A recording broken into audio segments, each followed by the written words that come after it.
Kita sekarang udah sampai ke bagian akhir dari pasal ketiga dari kitab Filipi. Tinggal satu pasal lagi saudara ya. Senggol kanan kirinya bilang sekali lagi haleluya, tinggal satu pasal ya. Oke, kurang lebih kita tinggal butuh waktu 2 minggu lagi ya untuk menyelesaikan Filipi pasal yang keempat. Setelah itu mungkin di tengah-tengah bulan depan kita akan masuk kepada tema pengajaran yang baru saudara ya. Oke, kita sama-sama baca hari ini Filipi 3 ayat 10 sampai 21. Saya akan bacakan ayat yang genap, saudara bisa bantu saya untuk baca ayat yang ganjil, saudara. Oke, mari kita sama-sama baca ya. Filipi 3 ayat 10 sampai 21. Yang ku kehendaki ialah mengenal Dia dan kuasa kebangkitannya dan persekutuan dalam penderitaannya, di mana aku menjadi serupa dengan Dia dalam kematiannya. Ayat 11.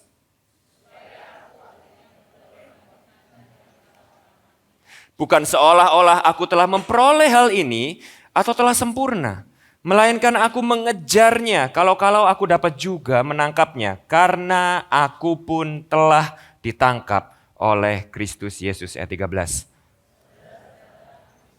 Tidak menganggap bahwa aku telah menangkapnya.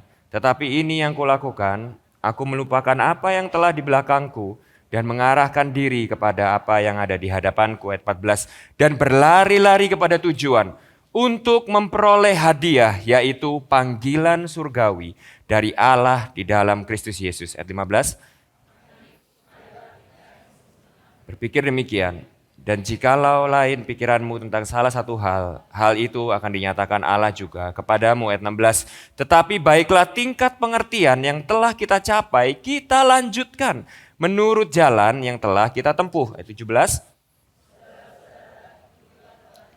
Dan perhatikanlah mereka yang hidup sama seperti kami yang menjadi teladanmu. Karena seperti yang telah kerap kali kukatakan kepadamu dan yang kunyatakan pula sekarang sambil menangis, banyak orang yang hidup sebagai seteru salib Kristus. Di dalam gereja loh ini saudara. Sebagai seteru salib Kristus. Ayat 19. Kesudahan mereka ialah kebinasaan. Tuhan mereka ialah perut mereka, kemuliaan mereka ialah aib mereka, pikiran mereka semata-mata tertuju kepada perkara dunia. Ayat 20 kita baca sama-sama ya, 1, 2, 3. Karena kewargaan kita adalah di dalam surga, dan dari situ juga kita menantikan Tuhan Yesus Kristus sebagai Juru Selamat yang akan mengubah tubuh kita yang hina ini, sehingga serupa dengan tubuhnya yang mulia, menurut kuasanya yang dapat menaklukkan segala sesuatu kepada dirinya. Nah hari ini saudara ya, lewat apa yang Rasul Paulus ingatkan kepada kita dan ajar kepada kita, kita akan belajar tentang sebuah problem yang cukup serius. Karena Paulus pada waktu menyampaikan ini dia bilang dia menyampaikan sambil menangis saudara, sambil menangis. Ini adalah problem serius, yaitu problem gini saudara. Bagaimana banyak orang Kristen, banyak orang di dalam gereja itu seakan-akan hidup dengan kewarganegaraan ganda. Oke, nah di dunia ini banyak negara itu yang mengizinkan untuk kita ini punya warga negara ganda, saudara ya. Jadi saudara itu bisa punya warga negara Amerika dan warga negara mungkin apa gitu, Italia atau apa gitu, saudara. Nah tapi kebetulan saudara, kita tinggal di sebuah negara Indonesia, di mana negara Indonesia itu tidak memperbolehkan kita untuk punya warga negara ganda, saudara. Jadi kalau ada orang itu mau memiliki warga negara Indonesia, dia harus melepaskan warga negara yang lain. Begitu juga kalau kita ini misalnya udah lama tinggal di luar negeri, ya lalu kita akan apply citizenship di Amerika atau di Australia, maka saudara itu akan harus melepaskan warga negara Indonesia saudara. Kenapa? Karena negara Indonesia adalah salah satu negara yang hanya boleh mengizinkan kita punya satu kewarganegaraan saja. Nah, sama halnya dengan surga. Sama halnya dengan the kingdom of God, saudara. Dari sini, nanti dari perikop ini kita akan belajar bagaimana kerajaan surga itu tidak bisa pilih, saudara. Saudara hanya boleh punya satu kewarganegaraan. Yaitu saudara, either saudara adalah warga negara surga, atau kita ini warga negara dunia yang malah Paulus itu sebut dengan nama seteru salib Kristus. Nah, untuk memulai perikop kita hari ini ya, saya akan coba mulai dengan sebuah ilustrasi, saudara. Ini sebuah ilustrasi lucu, tapi mungkin ini bisa membantu saudara itu untuk menangkap feel-nya. Bagaimana kita ini seringkali punya problem dengan identitas kita pada waktu kita ini punya kewarganegaraan ganda, saudara. Siapa di sini kalau liburan, saudara ya? Kalau liburan itu suka jalan-jalan ke luar negeri, saudara. Ya ke Singapura, ya ke Jepang, gitu ya, saudara ya. Ke Malaysia, ke Hong Kong, oke, saudara ya. Nah, saya, saudara ya, itu salah satu hobi saya itu traveling, saudara ya. Jadi saya tuh nggak suka spend uang yang di tempat lain biasanya. Saya tuh biasa kalau ngumpulin uang setahun, saya tuh paling suka untuk pakai uang itu akhirnya itu untuk jalan-jalan bersama keluarga saya, oke? Saya suka explore tempat baru. Ya, nah salah satu destinasi wisata yang saya suka itu adalah ke Jepang. Oke, by the way Jepang itu sekarang dibandingkan tempat wisata yang lain relatif murah ya saudara ya, karena yennya itu sangat jatuh. Nah tapi sekarang ini ya kita berdoa buat negara kita, rupiah ini anjloknya nggak kira-kira saudara ya. Jadi habis ini kemana-mana mahal semuanya saudara ya, nggak ada yang murah lagi. Oke, nah bayangkan saudara ya, bayangkan pada waktu saya ini pergi ke Jepang, saya pergi ke Jepang ini sebagai warga negara Indonesia, saudara ya. Itu artinya saya pada waktu apply visa ke Jepang, sekarang udah kalau e-passport nggak perlu visa lagi, tapi kita tetap aja punya limit, saudara ya, bahwa kita hanya boleh di Jepang itu 14 hari. Oke? Nah selama 14 hari di Jepang, kira-kira saudara, apakah saya akan beli rumah di sana? Bayangkan saudara ya, enggak tentu aja saya tinggal di hotel, benar ya saudara ya. Nah tapi bayangkan saudara, bayangkan pada waktu saya ini liburan ke Jepang bersama keluarga saya cuma 14 hari, saya tinggal di hotel, tiba-tiba saudara, saya beli rice cooker, saya beli kulkas di sana, ya. Lalu di hotel tuh udah ada ranjang yang enak, tapi saya bilang nih ranjangnya kurang enak, lalu saya ganti ranjang yang di hotel, saya bilang sama istri saya, ayo kita beli spring bed yang baru, ini ranjang di hotel kita ganti aja pakai ranjang yang baru, yang lebih pas sama punggung kita. Lalu di Jepang tiba-tiba saya sibuk cari kerjaan. Saya mau kerja di Jepang, lalu saya mau beli mobil di Jepang. Kira-kira kalau saya lakukan semuanya itu, dan saudara itu kebetulan lagi pergi liburan sama saya, saudara akan bilang apa sama saya? Kamu gila ya bro? Kita di sini cuma 14 hari. Ngapain kamu tuh beli semuanya dan melakukan semuanya ini, seakan-akan kamu akan tinggal di sini selamanya. Tapi kalau saya di warga negara Indonesia, saudara, wajar nggak pada waktu saya di Indonesia, saya beli kulkas, saya beli ranjang, saya cari kerjaan. Ya kalau saya perlu mobil, saya beli mobil. Gak akan ada di antara saudara yang bilang saya ini gila. Kenapa? Karena ini adalah rumah saya. Saudara bisa mulai nangkep ya ilustrasinya saudara ya. Nah sama. Yang ditekankan Paulus di sini itu adalah warga negaramu itu bukan di dunia ini. This is not your home. Stop living like this is your home.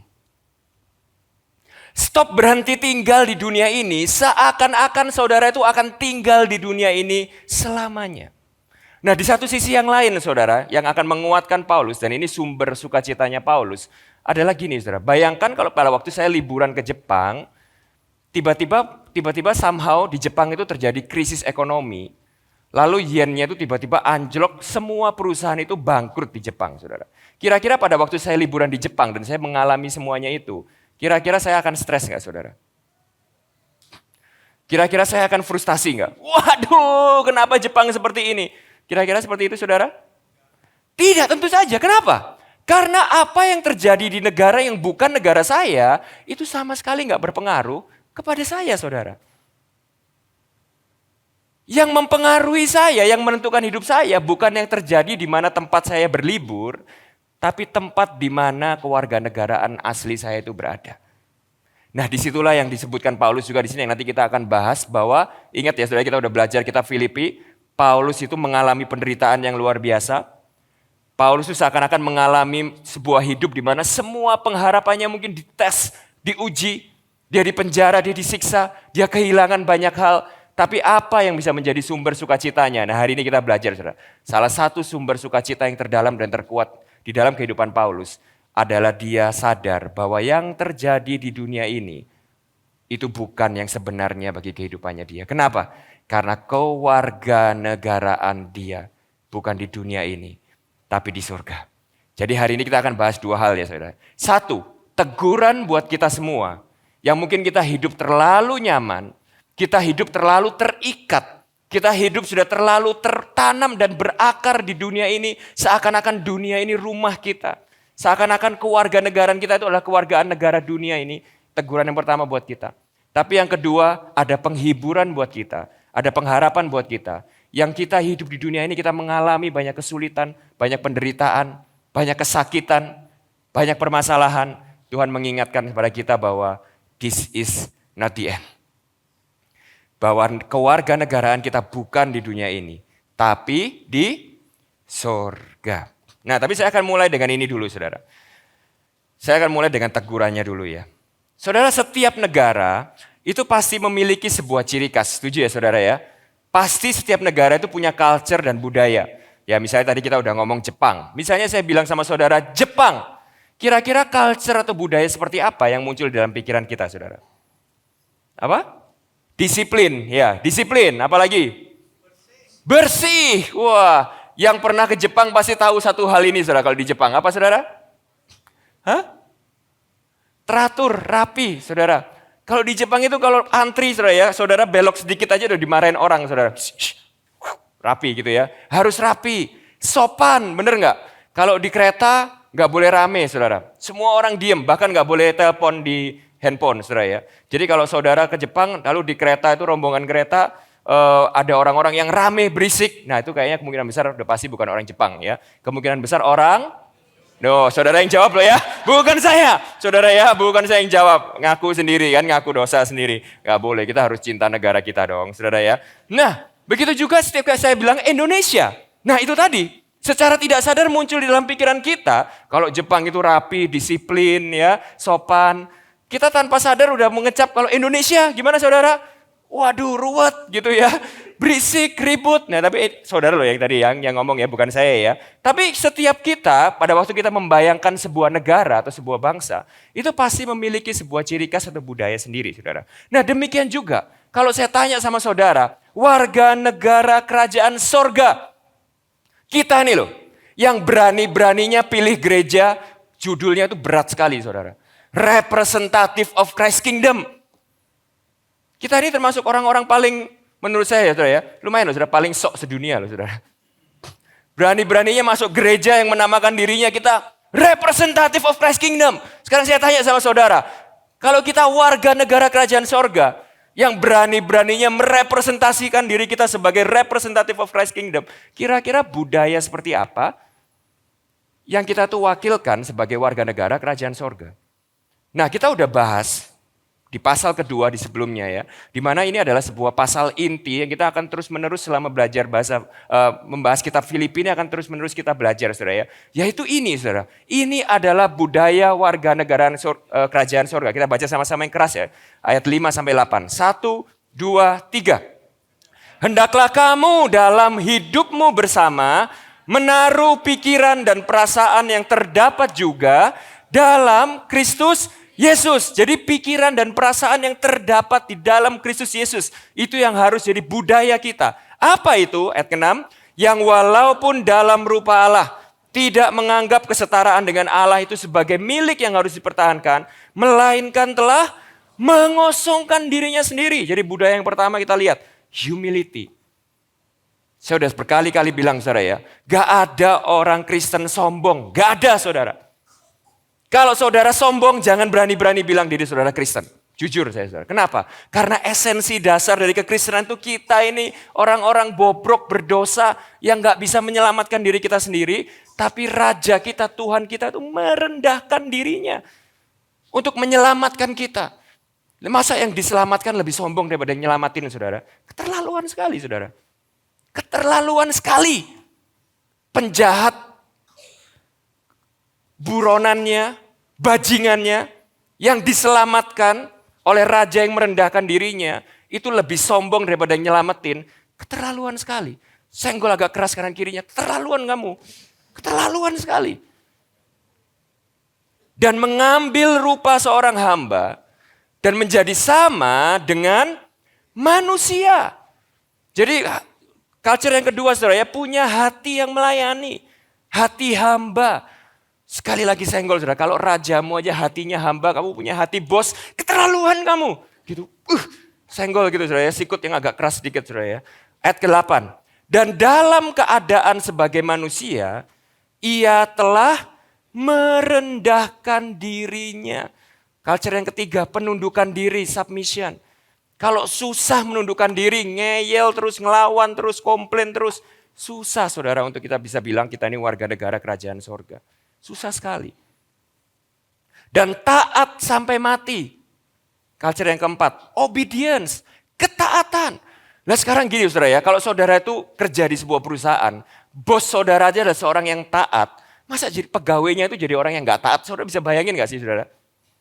Kalau rajanya aja taat, pengikutnya yang diselamatkan dengan kasih karunia gak taat itu kan keterlaluan saudara. Dan bahkan sampai mati di kayu salib yang terakhir, ini the ultimate culture, yaitu adalah kasih dan generosity. Love and generosity. Tidak ada orang Kristen itu yang tidak punya kasih atau gak generous saudara. Itu udah gak ada di dalam hukumnya kekristenan. Sehingga akhirnya kita harus sadar saudara, bahwa budaya seorang warga itu harus pasti sama dengan rajanya. Siapa raja saudara? Itu lihat itu fotonya. Ini kalau di kantor di bawah, itu sengaja saya pasang di Pigora itu gambar ini saudara. Supaya semua tim di tempat ini yang melayani itu ingat. Yaitu gambarnya apa saudara? Gambar Tuhan Yesus cuci kaki murid-muridnya. Supaya semua yang melayani di tempat ini tuh ingat. Raja kita itu mencuci kaki kita. Kalau kita sukanya pakai kaki buat apa saudara? Tendang-tendangan. Kamu ya macam-macam sama aku ya. Raja kita mencuci kaki kita. Sehingga yang pertama kita harus sadar bahwa budaya seorang warga negara harus pasti sama dengan rajanya. Bagaimana dengan kita saudara? Di dalam pelayanan. Apakah kita punya humility? Apakah fokus kita untuk melayani bukan dilayani? Apakah fokus kita untuk mencuci kaki saudara-saudara kita bukan dicuci kaki kita untuk dengan saudara-saudara kita? Apakah di dalam pelayanan kita mau mempraktekkan untuk penundukan diri dan taat karena kerendahan hati melayani satu dengan yang lain saudara? Atau saudara ya, saya pernah bilang kan ini lama kalau saudara itu ingat ya saudara ya. Kadang kalau saudara itu mau tahu saudara ya, budaya sebuah gereja itu di mana? Paling gampang saudara ya, saudara mau tahu? Kalau mau tahu budaya dan culture-nya gereja itu di mana saudara? Paling gampang saudara. Setiap minggu saudara bisa lihat ini. Di parkiran, betul sekali Pastor Henry. Gak salah Anda trainer di tempat ini ya. Saudara kalau mau tahu nih ya, budaya atau culture gereja saudara, paling gampang hari minggu saudara. Jangan lihat di panggung ini saudara, jangan saudara. Kalau di panggung ini pasti culture-nya top semua, pasti saudara ya. Karena kalau nggak top udah minggu depan nggak pelayanan lagi gitu ya saudara ya. Kalau saudara mau lihat budaya yang aslinya itu di parkiran saudara. Saya pernah suatu hari di gereja yang sangat besar gitu ya saudara ya. Ini habis ibadah Paskah, bayangin saudara ya. Ini habis ibadah Paskah. Ibadah Paskah itu biasa ngapain saudara? Wah, film Passion of the Christ ditayangin. Bener ya saudara ya? Ngelihat Yesus dicambuk, hancur, luka semua tubuhnya. Waduh kita nangis-nangis. Lalu kita nyanyi, crucified, laid behind the stone gitu ya. Waduh kita nyanyi lagu Paskah gitu ya. Udah selesai. Kita keluar dari ibadah itu kita ngerasa hati kita, wah luar biasa. Tuhan Yesus begitu mengasihi aku. Lalu saudara tahu kan kalau ibadah Paskah di gereja besar, parkirnya rame, penuh ya saudara ya. Begitu keluar parkiran saudara, suasana Paskah itu hilang semua saudara. Mau keluar aja saudara, itu mobil-mobil semua, wah ngantrinya itu udah kurang dari 1 senti itu saudara ya. Wah langsung peduli. Gak ngasih jalan satu sama lain saudara ya. Waduh saya udah dalam hati. Wah kok kayak gini ya, ini baru ibadah Paskah nih kayak gini ya. Baru saya mikir kayak gitu, tiba-tiba saya dengar tin dari sebelah sana. Tiba-tiba ada yang turun dari mobil, gebrak kaca satunya. Woi kamu nih, woi cepetan jalan. Woi. Saya dalam hati mikir, ini habis ibadah Paskah kayak gini gimana kalau tengah tahun saudara ya. Atau Agustus atau September gitu sebelum Natal. Itu masa paling berbahaya dalam gereja. Sesudah Paskah dan sebelum Natal saudara ya. Oke, nah saudara bisa bayangin ya saudara. Itu bukan culture warga negara kerajaan sorga. Saya nggak peduli saudara kasih nama gereja saudara representative of Christ Kingdom. Saya nggak peduli saudara bilang diri saudara itu Prince of God, Princess of God. Kalau saudara tidak punya culture ini, then you are not the citizen of the kingdom of God. Di tempat ini, saudara, saya berdoa dan saya berharap kalau kita misalnya bisa lihat contoh culture budaya dalam parkiran aja saudara. Saudara mau nggak misalnya contoh, saudara datang paling pagi, tapi parkirnya paling jauh. Saudara datang duluan. Tapi kalau orang dunia, kalau datang duluan itu karena pengen dapat parkir yang paling dekat. Tapi bagaimana kalau kita ini adalah warga negara kerajaan sorga, punya budaya, datang paling pagi, parkir dulu tuh yang paling ujung, yang orang terakhir tuh susah masuk, saudara. Saya dulu punya satu spot parkir di bawah itu, saudara ya. Itu spot paling susah kalau udah belakangan parkir tuh masuk paling susah di bawah itu, saudara. Dan gak ada yang mau parkir di situ. Karena panas dan kalau hujan itu becek, saudara. Awalnya istri saya ngomel-ngomel, kenapa saya parkir di situ? Saya jelasin, karena kalau orang yang datang paling terakhir parkir di situ, itu manuvernya mau parkir itu susah minta ampun, dia pasti akan telat ke dalam ibadah, saudara. Nah hari ini terakhir 2 minggu yang lalu Pak Chandra udah bilang, habis gini semua belum pekerja maaf ya. Semua pemimpin, ya semua leader harus parkirnya itu yang di belakang, di sebelah rumahnya dia tuh udah ada tanah di sana. Parkir di sana.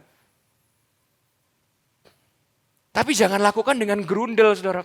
Ini karena Pak Chandra nih yang nyuruh nih, aduh. Saya pernah loh saudara, ada teman saya ya di gereja di Surabaya gitu ya saudara ya. Saya tahu betul itu gereja bermasalah. Ya, waduh udah banyak skandal di dalam gereja itu.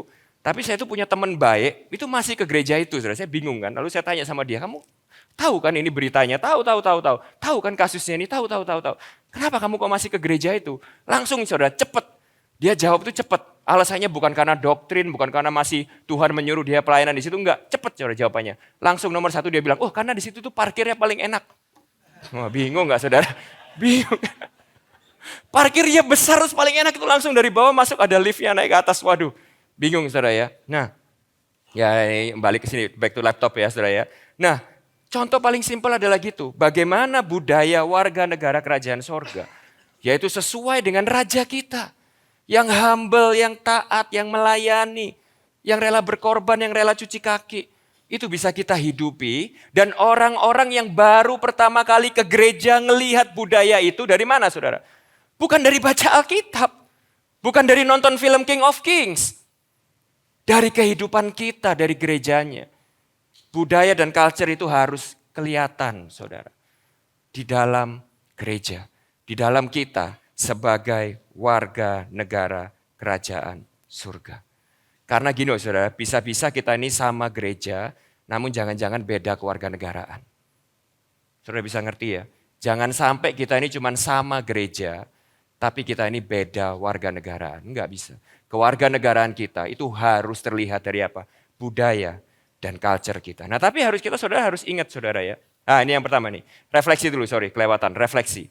Apakah budaya kita selama ini itu sudah merefleksikan kehidupan kita sebagai warga negara kerajaan surga. Yang benar-benar merefleksikan karakter raja yang berkuasa atas hidup kita. Saya ngomong gini bukan berarti kehidupan saya sudah sempurna, saudara ya.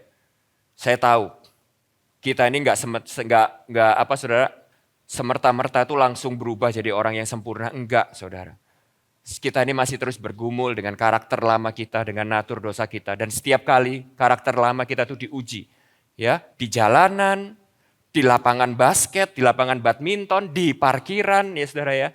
Tapi kalau kita adalah warga negara kerajaan sorga, biarlah kita punya humility. Untuk terus menyadari kebobrokan kita dan terus kita berusaha untuk terus berubah sesuai dengan apa? Sesuai dengan karakter raja kita.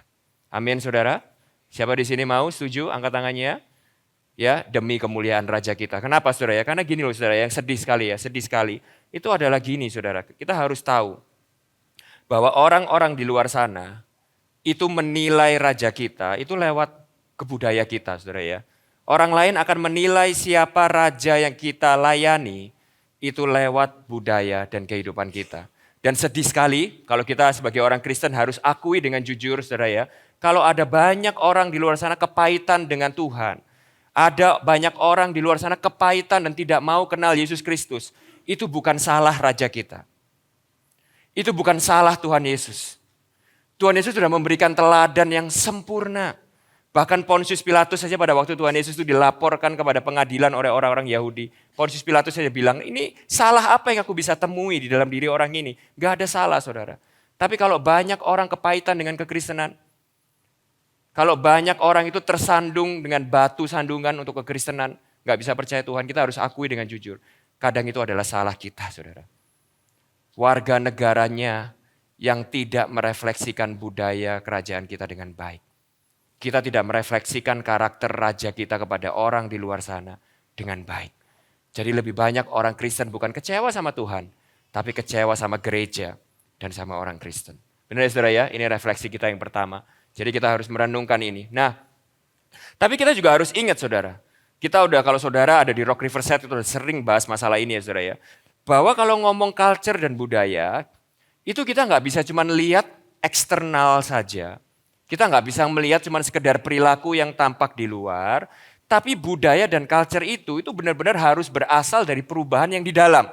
Oke, segala sesuatu eksternal itu harus bermula dari perubahan yang di dalam. Nah, oleh sebab itu, saudara, di dalam Filipi pasal yang ketiga ini, Paulus juga memfokuskan lebih dalam lagi, berbicara bahwa kewarganegaraan kita itu juga akan membentuk keinginan hati kita, sehingga merubah tujuan hidup dan pengejaran hati kita. Yaitu apa saudara? Orang yang tadi punya budaya kerajaan tadi, hatinya itu seperti apa? Apa yang menjadi obsesi hatinya? Obsesi seorang warga negara sorga itu apa sih? Yang dikejar, yang diingini oleh seorang warga negara sorga itu apa sih? Ada di ayat ke-10 sampai 12. Yang ku kehendaki ialah mengenal Dia dan kuasa kebangkitannya dan persekutuan dalam penderitaannya, di mana aku menjadi serupa dengan Dia di dalam kematiannya, supaya aku akhirnya beroleh kebangkitan dari antara orang mati. Bukan seolah-olah aku telah memperoleh hal ini atau telah sempurna, melainkan aku mengejarnya kalau aku dapat juga menangkapnya, karena aku pun telah ditangkap oleh Kristus Yesus. Ada dua hal di sini saudara ya, yang akan dikejar oleh orang yang obsesi kerajaan sorga. Yang pertama itu saudara adalah mengenal Kristus dan menjadi serupa dengan Kristus. Tidak ada obsesi yang lebih besar daripada itu, yang pertama dan utama. Saat kita menyadari apa yang Yesus sudah lakukan bagi kita, maka obsesi kita itu adalah untuk mengenal pribadi itu dan kasih itu lebih lagi di dalam kehidupan kita. Dan menjadi serupa dengan Dia. Saya kasih sebuah contoh saudara ya. Siapa di sini punya hobi olahraga saudara? Terutama cowok saudara. Nah cowok itu ya saudara ya. Ini psikologi yang ngomong ya, bukan Anthony Pribudi ya saudara ya. Psikologi, sains itu berkata seperti ini. Di dalam hidup setiap cowok, setiap laki-laki saudara ya.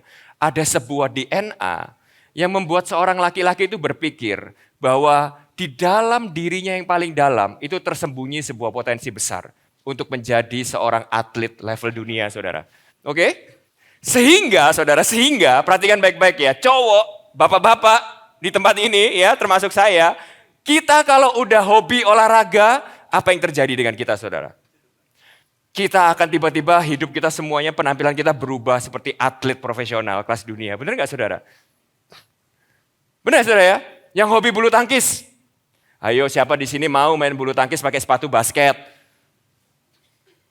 Ayo, siapa di sini main bulu tangkis mau pakai begitu lama main, begitu serius main, tiba-tiba apa yang terjadi? Raketnya berubah. Benar nggak, saudara? Sepatunya berubah. Tiba-tiba bajunya, kalau dulu pakai kaos biasa nggak apa-apa, lama-lama nggak enak. Kaosnya itu harus tulisannya Yonex gitu saudara ya, atau Li-Ning. Nggak enak saudara. Seakan-akan kalau masuk ke lapangan bulu tangkis tuh kaosnya tulisannya apa gitu ya, Giordano gitu ya, atau apa gitu ya, itu kayak wah ini cupu ini gitu ya. Aku nggak dihormati, aku nggak diakui gitu ya. Sama kan yang main basket juga gitu kan. Yang main basket juga sama gitu ya. Jadi ibu-ibu jangan heran ya, ibu-ibu kalau bapak suami-suami saudara itu memulai hobi baru, tinggal tunggu waktu sesuai dengan kesabaran dan kebaikan Anda gitu ya. Ada yang 1 bulan, ada yang 2 bulan, 3 bulan. Tapi suami saudara dalam waktu jangka tertentu saudara ya akan menjadi seorang atlet profesional ya. Tapi maksud saya penampilannya doang saudara ya. Oke. Nah, tapi ini adalah sebuah naluri umum menurut saya saudara. Sebuah logika umum. Bahwa kalau kita tuh mencintai sesuatu, kita akan ingin untuk menjadi semakin serupa dengan apa yang kita cintai. Betul nggak saudara? Itu sebuah logika umum, saudara. Nah sehingga gini, saudara ya, belajar doktrin, belajar Alkitab, belajar lebih lagi tentang firman Tuhan, itu bukan SOP gereja, itu bukan prosedur gereja, itu bukan cuma program gereja untuk nambah-nambahin kesibukan saudara, mempersulit hidup saudara yang udah sulit gitu. Bukan, saudara ya. Tapi harusnya ini adalah menjadi sebuah perjalanan yang logis, natural, alami, pada waktu apa? Pada waktu saudara itu sudah berjumpa dengan pribadi yang begitu mempesona hati saudara. Ini sudah sesuatu yang umum, saudara.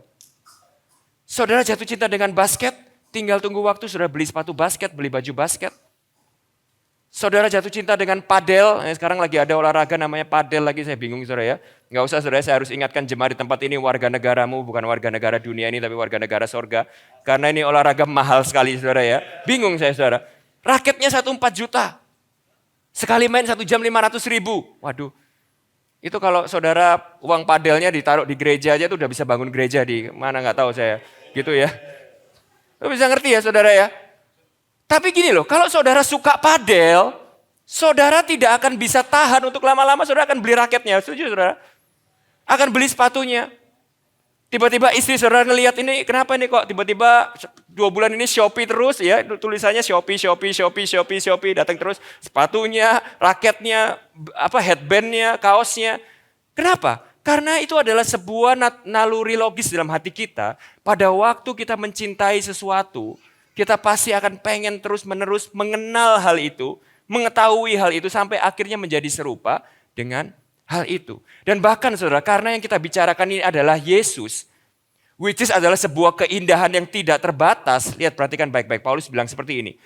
Bukan seolah-olah aku telah memperoleh ini, melainkan aku mengejarnya kalau aku dapat juga menangkapnya. Kenapa Paulus berkata seperti itu? Karena kalau kita berbicara tentang mengenal Yesus dan menjadi serupa dengan Yesus, itu kayak kita ini menggali sebuah sumur yang gak akan pernah habis, saudara. Itu kayak kita diving ke dalam sebuah kelautan yang gak ada batasnya. Saudara akan terus menemukan harta yang baru, keindahan yang baru. Sampai saudara itu punya hati yang begitu terbakar, begitu ingin untuk terus belajar tentang Yesus, mengenal Yesus, menjadi serupa dengan Dia. Bahkan, saudara, Paulus berkata, meskipun mungkin mengenal Dia dan menjadi serupa dengan Dia itu, harus aku tempuh lewat penderitaan. Sehingga seorang warga negara kerajaan sorga itu pasti melihat penderitaan dengan kacamata yang berbeda. Penderitaan itu bukan Tuhan lagi ganggu saudara. Tapi penderitaan itu adalah cara untuk saudara itu bisa melihat Tuhan lebih lagi dalam kehidupan saudara. Kalau saudara nggak cinta Yesus, perhatikan baik-baik saudara. Kalau saudara nggak cinta Yesus, maka saudara akan melihat penderitaan itu seperti Tuhan itu lagi mengganggu agenda saudara. Tuhan itu lagi mengusik kesenangan saudara. Tuhan itu lagi iseng dengan hal yang sebenarnya saudara itu benar-benar cintai di dalam hatimu.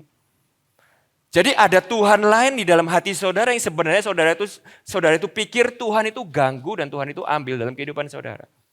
Tapi kalau kita adalah warga negara kerajaan sorga, seperti Paulus, kita akan melihat bahwa penderitaan itu bisa hanya menjadi sebuah sarana di mana aku bisa mengenal Tuhan lebih lagi dan menjadi serupa dengan Dia di dalam kematiannya.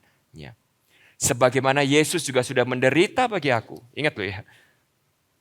Kalau kita di tempat ini menderita, tidak ada penderitaan yang kita alami lebih besar dari penderitaan dan kematian yang Yesus lakukan bagi kita. Katekismus minggu lalu saudara ya. Katekismus minggu lalu kan ingat ya. Apa hebatnya kalau seorang berdosa itu menderita? Gak ada hebatnya saudara. Fair. Kalau kita menderita di dunia yang rusak karena dosa ini dan karena dosa kita sendiri ini, fair. Tapi kalau Tuhan yang kudus dan mulia yang agung itu menderita dan mati bagi kita, itu baru sesuatu yang luar biasa. Dan kalau Tuhan aja seperti itu, maka Paulus berkata, maka aku pun rela untuk menderita, mengalami kematian selama aku bisa mengenal Dia lebih lagi dan menjadi serupa dengan Dia. Lalu yang kedua saudara, ayat 13-14, saudara-saudara, Aku sendiri tidak menganggap bahwa aku telah menangkapnya, tetapi ini yang kulakukan. Aku melakukan apa yang telah di belakangku dan mengarahkan diri kepada apa yang di hadapanku dan berlari-lari kepada tujuan untuk memperoleh hadiah, yaitu apa saudara? Panggilan surgawi dari Allah dalam Kristus Yesus. Jadi yang obsesi warga negara kerajaan surga yang pertama mengenal Yesus, mengenal rajanya, mengenal pemimpin kita yang agung. Lalu yang kedua adalah ini saudara, mengejar sampai kita memperoleh hadiah yaitu panggilan surgawi di dalam Kristus Yesus. Saudara ingat suatu hari Tuhan Yesus pada waktu dia ngajar, ya saya lupa di Injil Matius, Markus, Lukas, Yohanes pasal keberapa saya lupa saudara ya. Tapi suatu hari Yesus mengajar dan dia berkata seperti ini, kalau nggak salah pada waktu dia ngajar doa Bapa kami, kalau gitu Matius 6 saudara ya. Ngajar doa Bapa kami, Tuhan Yesus itu menggambarkan bangsa-bangsa yang tidak mengenal Allah. Saudara ingat bagaimana Yesus menggambarkan bangsa-bangsa yang tidak mengenal Allah? Tuhan Yesus berkata seperti ini, yang mereka pusingkan, yang mereka cari, yang mereka kejar, itu hanyalah sekedar perkara makan dan minum. Udah, that's it. Makan, minum, sandang, pangan, papan, that's it. Saya nggak bilang itu semua nggak penting saudara ya. Kalau di dalam kehidupan zaman modern sekarang, mungkin karena di zamannya Tuhan Yesus dulu belum ada pay letter dan belum ada cicilan saudara. Kalau sekarang mungkin makan, minum, bayar cicilan, bayar kontrakan, bayar kredit, bayar uang sekolah. Saya nggak bilang itu semua nggak penting saudara, itu semua penting. Penting saudara, karena kita masih nginjek bumi. Kita masih hidup di dunia ini. Tapi kalau cuman itu doang, kalau hanya itu yang utama di dalam kehidupan kita, there is something wrong saudara. Kenapa? Karena warga negara kita itu bukan di dunia ini. Kita punya sebuah kewarganegaraan di sorga. Kita punya panggilan dari negara kita yang aslinya. Kita punya misi. Kita punya tujuan, visi yang jauh lebih besar dari sekedar makan, minum, dan bayar cicilan saudara. Saya nggak bilang itu semua saudara nggak harus kejar, upayakan, tidak saudara ya. Tapi kalau hidup kita yang singkat di dunia ini hanya soal makan, minum, liburan, bayar cicilan, makan, minum, liburan, bayar cicilan, makan, minum, liburan, bayar cicilan on repeat, maka kita sedang merupakan sebuah end goal dan tujuan utama dalam kehidupan kita ini. Yaitu apa? Panggilan surgawi di dalam kehidupan kita. Saudara-saudaraku yang kekasih dalam Tuhan, kalau saudara boleh ingat satu hal aja, saudara keluar dari tempat ini, hanya ingat ini saudara, bahwa hidupmu bukan hanya tentang makan dan minum, tapi menyelesaikan panggilan surgawi selama hidupmu yang sementara di dunia ini aja. Saudara nanti pada waktu saudara selesai di dunia ini, lalu saudara menghadap raja saudara. Raja saudara nggak akan tanya gini, berapa bisnismu sekarang? Berapa uang di tabunganmu sekarang? Berapa sepatu yang kau miliki? Berapa raket padel yang kau berhasil beli? Bahkan kalau di gereja saudara ya, berapa hebatnya pelayananmu? Berapa jumlah likes khotbahmu di YouTube? Berapa jumlah follower Instagrammu? Bukan saudara. Hanya satu pertanyaannya. Pada waktu saudara menghadap raja saudara nanti di surga. Dia akan bertanya, apakah engkau sudah menyelesaikan panggilan yang aku taruh di dalam hidupmu? Hanya itu saudara. Apapun pekerjaan saudara, apapun background kehidupan saudara, apapun warna kulit saudara, berapapun usia saudara saat ini, kalau saudara masih bernafas, saudara masih hidup, saudara masih duduk di tempat ini, saudara masih punya panggilan surgawi yang harus saudara kejar dan saudara selesaikan di dalam hidup ini. Pulang, pikirkan ini saudara. Kalau enggak saudara, kita ini kayak robot yang setiap hari bangun itu defaultnya udah berjalan, kerja, pulang, makan, minum, bayar cicilan. Kerja, pulang, makan, minum, bayar cicilan. Setiap hari. Lalu 10 tahun, 20 tahun, 30 tahun dari sekarang saudara akan noleh, kehidupan saudara akan tentang itu saja. No. Ingat, setiap kita yang adalah warga negara kerajaan surga, kita punya panggilan, kita punya rencana Tuhan yang harus kita selesaikan. Dan suatu hari kita akan bertanggungjawabkan di hadapan Raja kita. Itu adalah end goal-nya. Nah sehingga refleksinya saudara, refleksi yang kedua. Apa sih yang menjadi obsesi dan pengejaran hidup kita? Kalau kita boleh jujur, mungkin saudara malam belum tidur, saudara pikirkan ini, aku nih setiap hari ngapain sih? Aku nih setiap hari kerja, setiap hari aku mengupayakan hidup ini, apa yang aku kejar? Apa yang menjadi obsesi hatiku? Apakah mengenal Kristus dan menjadi serupa dengan Kristus adalah sesuatu yang memikat hatimu? Atau apakah hati kita lebih terpikat untuk mengejar panggilan surgawi atau panggilan kekayaan? Panggilan kesuksesan dunia, pujian manusia. Setiap hari akan banyak suara yang memanggil kehidupan saudara. Tapi pertanyaan saya adalah gini, apakah panggilan surgawi itu jelas terdengar di dalam telinga dan hati saudara? Nah, poin saya yang terakhir saudara ya. Ini yang pentingnya saudara. Kalau tadi itu adalah apa yang seharusnya menjadi obsesi warga negara kerajaan surga. Lalu Paulus itu langsung mengkontraskan. Apa yang menjadi obsesi warga negara dunia sehingga orang-orang ini disebut sebagai seteru salib Kristus. Dan yang mengerikan adalah ini saudara. Kita harus ngeri sama hal ini. Kita harus ngeri sama hal ini. Kenapa? Karena pada waktu Paulus ngomong ini aja dia bilang aku menulis ini dengan menangis. Jadi kita hari ini harus ngeri dengan hal ini. Bahwa orang-orang yang disebut seteru salib Kristus itu bukan orang-orang yang di luar gereja, tapi bisa menjadi orang-orang yang di dalam gereja juga. Siapa orang-orang ini? Kita baca sama-sama ayat 17-19. Saudara-saudara, ikutilah teladanku dan perhatikanlah mereka yang hidup sama seperti kami yang menjadi teladanmu. Yaitu teladan apa? Teladan mengejar Yesus, melayani Yesus. Walaupun harus menderita, walaupun harus kehilangan semuanya, tetap melayani Tuhan. Obsesinya itu dalam mengenal Yesus dan mengejar panggilan surgawi, melayani Tuhan. Ayat 18, karena seperti yang telah kerap kali kukatakan kepadamu, dan yang kunyatakan pula sekarang sambil menangis. Perhatikan baik-baik. Banyak orang yang hidup sebagai seteru salib Kristus. Kesudahan mereka ialah kebinasaan. Tuhan mereka ialah parut mereka. Kemuliaan mereka ialah aib mereka. Pikiran mereka semata-mata tertuju kepada perkara duniawi. Jadi siapa orang-orang yang disebut salib Kristus ini? Yang pertama ya, mereka tuh yang Paulus menggambarkan Tuhan mereka ialah perut mereka. Apa maksudnya Tuhan mereka ialah perut mereka? Maksudnya itu adalah gini, orang-orang ini yang mungkin mulutnya ngaku Yesus sebagai Tuhan, kalau di gereja kita nyanyi Yesus segalanya, tapi sebenarnya yang dilayani, yang dipuaskan, yang dikejar adalah yang memuaskan diri mereka sendiri. Jadi ujung-ujungnya bukan Yesus Tuhan atas hidup mereka, tapi merekalah Tuhan atas hidup mereka sendiri. Termasuk orang-orang yang tadi saudara. Yaitu kita yang setiap hari mungkin tanpa sadar yang kita kejar tuh cuman apa yang bisa kita makan, apa yang bisa kita minum. Kita cari uang pun ujung-ujungnya uang ini apa yang aku bisa pakai uang ini untuk membangun kehidupanku sendiri. Sama sekali gak ada Tuhan di dalam kehidupan mereka. Kecuali hari Minggunya doang. Ya atau hari Rabu kalau komsel. Tapi kalau ditanya di dalam agenda prioritas kehidupan kita, tidak ada Tuhan. Semua tentang kita. Yang kedua, kemuliaan mereka ialah aib mereka. Jadi mereka itu mencari kemuliaan yang kosong. Kemuliaan yang gak ada artinya.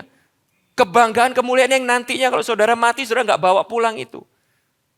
Saudara gak bisa nanti waktu ketemu Tuhan, saudara pasang ini dan bilang, ini Tuhan yang sudah aku lakukan di dunia ini. Dan Tuhan berkata, kosong.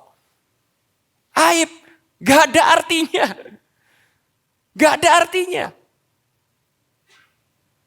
Dan pikiran mereka semata-mata tertuju kepada perkara dunia. Yang dipikirkan itu cuma yang di dunia ini. That's it. Saudara kita kan kalau punya anak saudara ya. Kita kalau punya anak kan pasti mikirin kan. Nanti anak kita SD gimana. SMP gimana, SMA gimana. Setuju saudara? Kita juga kalau ngumpulin uang kita pasti mikir kan, tahun depan mau liburan kemana. Benar ya saudara? Kalau saudara punya bisnis, saudara akan pikirkan bisnisku 10 tahun dari sekarang seperti apa. Nah sekarang saya tanya saudara, kalau memang rumah kita dan warga negara kita adalah di sorga, siapa di sini yang setiap hari secara rutin mikir tentang yang terjadi setelah kita mati di dunia ini? Karena kalau itu adalah hidup yang sebenarnya saudara, maka seharusnya di dalam hidup ini kita paling banyak mempersiapkan itu kan saudara. John Piper pernah berkata, orang paling berhikmat di dunia ini bukan orang yang merencanakan kehidupannya, tetapi orang yang merencanakan kematiannya secara rutin, terus-menerus. Kenapa, saudara? Karena kita tahu hidup di dunia ini sementara, saudara. Sementara. Begitu saudara masuk peti 2x1 itu, semua yang mungkin saudara pikirkan kejar hari ini mungkin. Kalau saudara salah berpikir dan salah ngejar, langsung gak ada artinya, saudara. Dan itu yang dimaksud di sini, saudara. Orang-orang yang disebut, siapa yang disebut seteru salib Kristus di sini? Kalau saya boleh rangkum. Mereka yang mengaku Tuhan dengan mulut mereka, namun kenyataannya mereka menjadi Tuhan atas diri mereka sendiri. Mereka seakan-akan percaya Tuhan, namun mata mereka semata-mata tertuju pada perkara duniawi. Mereka seakan-akan melayani Tuhan, namun kenyataannya memuliakan diri mereka sendiri. Mereka mengira mereka sudah selamat. Nah, ini yang membuat Paulus menangis, saudara. Mereka mengira mereka sudah selamat, namun akhir mereka ialah kebinasaan. Nah, sehingga saya tutup dengan ini. Yang terakhir, sebagai refleksi kita yang utama. Inilah Injilnya, saudara. Kita harus mengingat bahwa kita ini warga negara kerajaan sorga. Dan yang lebih penting adalah ini, mengingat bagaimana kita ini bisa menjadi warga negara kerajaan sorga. Kita balik ke ayat 12-14, saudara ya. Paulus menulis di situ dengan satu kalimat. Kalau saudara nggak jeli, saudara bisa kehilangan ini. Tapi ini adalah sebuah kalimat yang luar biasa. Paulus berkata seperti ini. Bukan seolah-olah aku telah memperoleh hal ini atau telah sempurna. Melainkan aku mengejarnya kalau aku dapat juga menangkapnya. Perhatikan ini, saudara. Karena aku pun telah ditangkap oleh Yesus Kristus. Saudara-saudara, aku sendiri tidak menganggap bahwa aku telah menangkapnya. Tetapi ini yang aku lakukan. Melupakan apa yang telah di belakangku dan mengarahkan diri kepada apa yang di hadapanku. Berlari-lari kepada tujuan untuk meroleh hadiah, yaitu panggilan surgawi dari Allah di dalam Kristus Yesus. Nah, kalau saudara ingat ceritanya Paulus ya saudara, ceritanya Paulus. Pada waktu Paulus bilang, karena aku nih, sekarang aku nih dengan segenap hidupku tuh berusaha untuk mengejar Yesus. Memperoleh Yesus, memiliki Yesus, melayani Yesus, mengejar panggilan Yesus, mengejar kehendak Yesus. Dan Paulus tuh bilang seperti ini, kenapa alasannya? Karena aku pun telah ditangkap oleh Yesus. Nah, kenapa Paulus itu pakai kata telah ditangkap, saudara? Kalau saudara itu ingat ceritanya ya, siapa sih Paulus ini? Suatu hari Paulus ini adalah musuh Allah, saudara.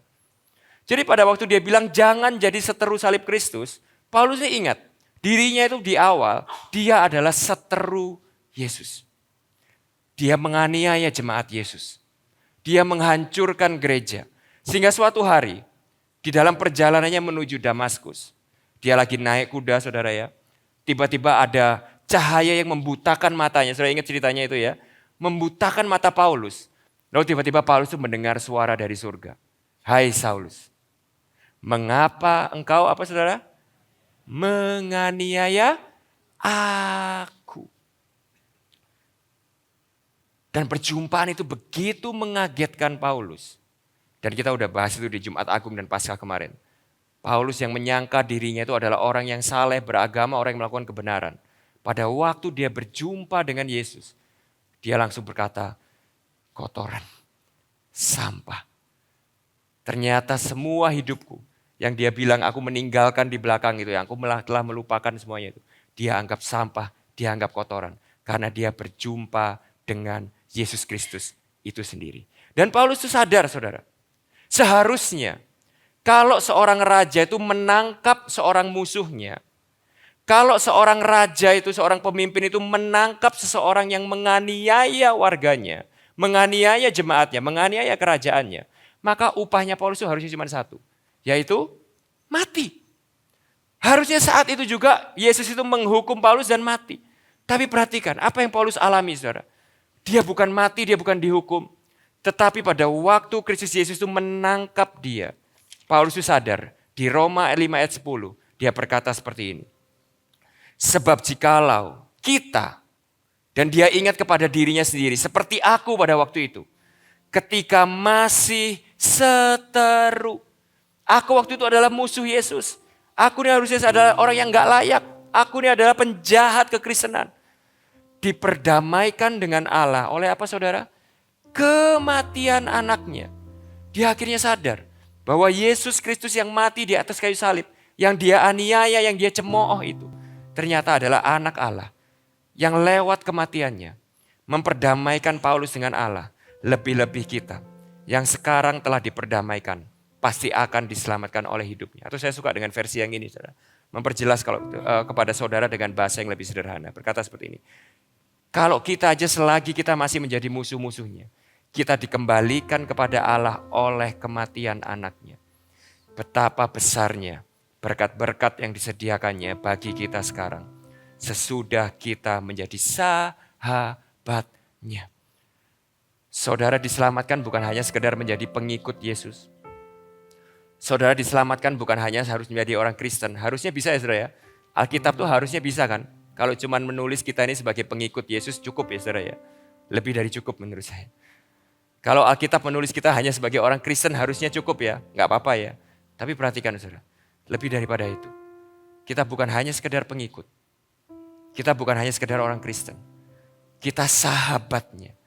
Bahkan lebih dari itu kita adalah anaknya. Dan ia hidup di dalam kita. Sehingga yang dimaksud Paulus pada waktu dia bilang, karena kita telah ditangkap Yesus, masa kita hari ini mau jadi seteru salib Yesus? Kalau kita yang dulu adalah seteru Allah di dalam dosa kita, telah ditangkap dia, diselamatkan dia karena kematian anaknya. Masa hari ini kita mau menjadi seteru salibnya dengan cara kita menyia-nyiakan kewarganegaraan kita. Jadi kalau dulu Allah telah merubah kita dari seterunya menjadi sahabatnya lewat salib Kristus. Apakah hari ini, pertanyaannya buat saudara dan saya, kita akan menjadi seteru salib yang sudah menyelamatkan kita dengan cara kita menyia-nyiakannya. Mari kita sama-sama bangkit berdiri.